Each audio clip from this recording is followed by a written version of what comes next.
हमारा एक बहुत क्रिटिकल इकोनॉमिक सिक्योरिटी इम्पेरेटिव है कि हमारी वहाँ पे डायस्पोरा मौजूद रहे, इंडियन या कोई और डायस्पोरा उसको रिप्लेस ना करे और साथ ही साथ हमारी रेमिटेंसेस आती रहें।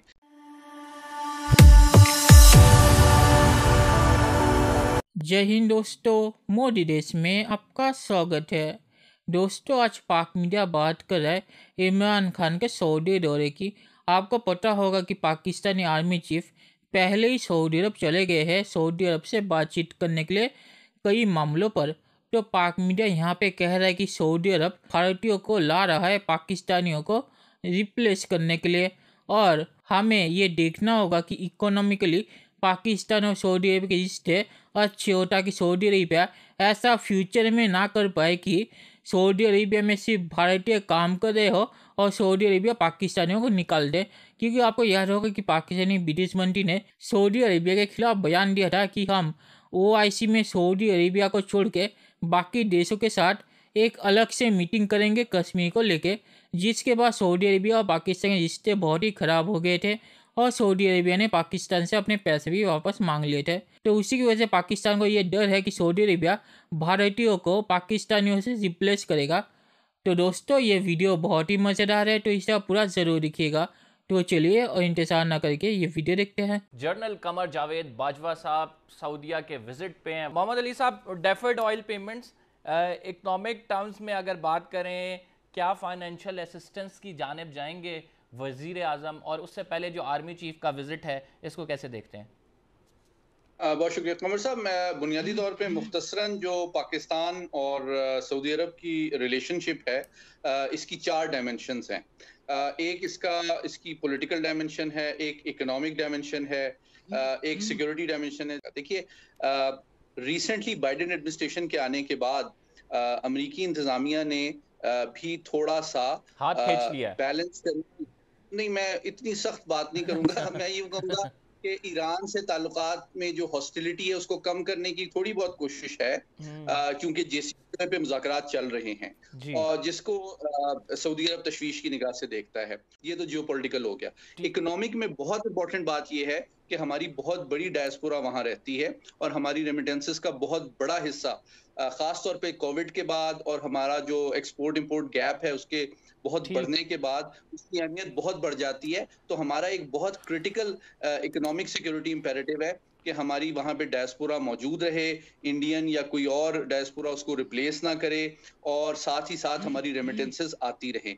थर्ड इशू जो अभी बिलाल अकबर साहब वहाँ पे हमारे सफीर हाल ही में गए हैं, जो पुराने चीफ ऑफ जनरल स्टाफ थे, वो कैदियों के रहाई के हवाले से भी बात करेंगे। That is a very important. हमारे बहुत सारे कैदी वहां पे कैद हैं एग्जैक्टली। जिनको मैं शायद अली साहब गॉट योर पॉइंट। मैं और हुमा साहब। जी आखिरी जी। बात जो है वो एनर्जी के हवाले से भी है, क्योंकि कोशिश होगी, मैं कोई बहुत ज्यादा इस पे कमिटमेंट एक्सपेक्ट नहीं कर रहा, लेकिन डिलेड पेमेंट जो है, देखें ये विजिट IMF के पास भी हम गए हैं और बजट से पहले ये विजिट हो रहा है। तो अगर हमें कोई एनर्जी की जो प्राइसेस हैं, कॉस्ट है, उसकी डिलेड पेमेंट के हवाले से कुछ रिलीफ मिलता है तो हम ठीक। एक बेहतर बजट भी बना सकेंगे। तो ये तमाम ओवरऑल सिचुएशन है हुमा जिस साहब, आप कॉन्टेक्स्ट क्या में मैं इस दौरे समझती को हैं देखता हमारा फोकस क्या होगा इस विजिट में? आर्मी चीफ साहब गए हैं, हम जिस इकोनॉमिक हालात से गुजर रहे हैं आपके सामने है कि हमारे वजीर ख़जाना प्रेस कॉन्फ्रेंस करके कहते हैं कि IMF के बड़े सख्त प्रोग्राम में हम फंसे हुए हैं, बड़ी सख्त शराइत हैं। लेकिन इससे पहले एक हिस्ट्री भी है कि हमारे हालिया दिनों में ही कुछ ताल्लुकात बहुत अच्छे नहीं रहे सऊदी अरब से। वो शाह महमूद कुरैशी ने जो OIC की कॉन्फ्रेंस में कश्मीर डिस्प्यूट का कहा था, वो जो है नहीं बुलाई गई सऊदीया की जानिब से, और उसके फिर स्टेटमेंट आई, फिर आपके सामने ही है तमाम मामला। तो आप क्या समझती हैं हमारा फोकस किस चीज़ पे होगा? पॉलिटिकल डायमेंशन को फोकस करेंगे, इकोनॉमिक डायमेंशन को फोकस करेंगे? तो मेरा ख्याल है कि पाकिस्तान को फूंक फूंक के कदम रखना चाहिए कि जो डिफेंस कोलैबोरेशन की अगर कोई रिक्वेस्ट है सऊदी अरेबिया से और उसके क्विट प्रो में कोई इकोनॉमिक कंसेशंस आ रहे हैं, तो पाकिस्तान को सोचना चाहिए कि क्या वो इस सिचुएशन में कदम रख सकता है या नहीं, क्योंकि पाकिस्तान की इन्वॉल्वमेंट बहुत शदीद बढ़ने वाली है अफगानिस्तान में। तो मेरी गुजारिश ये होगी कि हम अपनी रिलेशनशिप को ट्रांसफॉर्म ज़रूर करें, कन्वर्जेंस पे ज़रूर आएँ। सऊदी अरेबिया हमारे लिए इंतहाई अहम मुल्क है, लेकिन उसके साथ साथ ये भी ध्यान रखें कि इस वक्त जो इंडिया से ताल्लुकात सही हुए हैं, उसमें यूएई का एक बहुत अहम किरदार है और इस बात को उसने ओपनली माना भी है। तो मेरा ख्याल है कि ये इसकी तरफ हमारा फोकस रहना चाहिए। पाकिस्तान बैलेंस करे तेहरान और रियाद के साथ अपनी रिलेशनशिप को। कैंप पॉलिटिक्स में अगर पाकिस्तान जाएगा, चाहे वो मिडल ईस्टर्न पॉलिटिक्स हो, चाहे वो बीजिंग वाशिंगटन पॉलिटिक्स हो, पाकिस्तान के लिए मसाइल खड़े होंगे। डिफेंस कोलैबोरेशन की रिक्वेस्ट है, लेकिन मेरा ख्याल है कि कॉशियसली आगे बढ़ना चाहिए। Very valuable. चलिए दोस्तों, इस वीडियो पे बात करते हैं। तो पाक मीडिया जो कह रहा है कि सऊदी अरब और ईरान के रिश्ते अच्छे हो रहे हैं, तो ये कितना सच है ये मुझे नहीं पता, क्योंकि मुझे जितना पता है कि ईरान कभी भी इसराइल को नहीं मानेगा और अभी सऊदी अरब और इसराइल के रिश्ते अच्छे हो रहे हैं, तो इसराइल ऐसा होने देगा ये मुझे नहीं लगता। और सऊदी अरब तो अमेरिका और ईरान के बीच जो न्यूक्लियर डील हुआ था उसके भी खिलाफ था, तो अचानक ये बदलाव कैसे आ गया ये मुझे समझ नहीं आता। और ये भी हो सकता है कि इसके पीछे भी इसराइल हो। इसराइल चाहता हो कि सऊदी अरब और ईरान के रिश्ते अच्छे हो जाए, ताकि इसराइल और ईरान के रिश्ते भी अच्छे हो, क्योंकि आपको पता होगा कि ईरान न्यूक्लियर वेपन बना रहा है और इसराइल को डर है कि अगर रिश्ते खराब रहे तो ईरान इसका इस्तेमाल इसराइल के खिलाफ कर सकता है। तो इसीलिए मुझे लगता है कि इसराइल चाहता है कि सऊदी अरब और ईरान के रिश्ते अच्छे हो, ताकि फ्यूचर में इसराइल को कोई मुसीबत ना हो। और ईरान और सऊदी अरब के रिश्ते अच्छे होने से इसराइल और ईरान के रिश्ते अच्छे होने के रास्ते भी खुल जाएंगे। और अमेरिका भी यही चाहता होगा, क्योंकि अमेरिका अभी चीन पे फोकस करना चाहेगा। ईरान अगर इसराइल को धमकी देता रहेगा तो इसराइल और ईरान के बीच ही अमेरिका फंस जाएगा और चीन पे फोकस नहीं कर पाएगा। तो मुझे लगता है कि इसके पीछे सऊदी अरब और ईरान के रिश्ते अच्छे होने के पीछे इसराइल और अमेरिका दोनों है, क्योंकि इससे दोनों को ही फ़ायदा होगा। और पाक मीडिया ने ये सही कहा कि इकोनॉमिकली पाकिस्तान सऊदी अरेबिया पे बहुत ही ज़्यादा डिपेंडेंट है, क्योंकि सऊदी अरेबिया में ज़्यादा पाकिस्तानी काम करते हैं और इसीलिए सऊदी अरेबिया से ही पाकिस्तान को सबसे ज़्यादा रेमिटेंस आता है।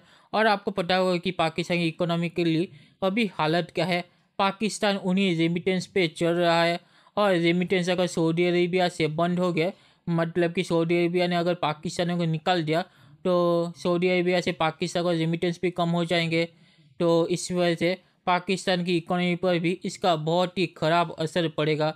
तो इसीलिए इकोनॉमिकली सऊदी अरेबिया पे पाकिस्तान बहुत ही ज़्यादा डिपेंडेंट है, और इसीलिए अगर भारत सऊदी अरेबिया में ज़्यादा मजबूत हुआ तो ये पाकिस्तान के लिए खतरनाक साबित होगा, क्योंकि फिर भारतीय सऊदी अरेबिया में ज़्यादा काम करने के लिए जाएंगे और पाकिस्तानियों की कमी हो जाएगी। या सऊदी अरेबिया और पाकिस्तान रिश्ते अगर ख़राब हुए तो सऊदी अरब पाकिस्तानियों को निकालना शुरू कर देगा और भारतीयों को उससे रिप्लेस करना शुरू कर देगा, जिससे पाकिस्तान की इकोनॉमी पर बहुत ही ख़राब असर पड़ेगा। तो पाक मीडिया ने यहाँ पे सही कहा कि इकोनॉमिकली पाकिस्तान और सऊदी अरेबिया के रिश्ते मजबूत होने चाहिए, क्योंकि ये पाकिस्तान की इकोनॉमी को बना या बिगाड़ सकता है।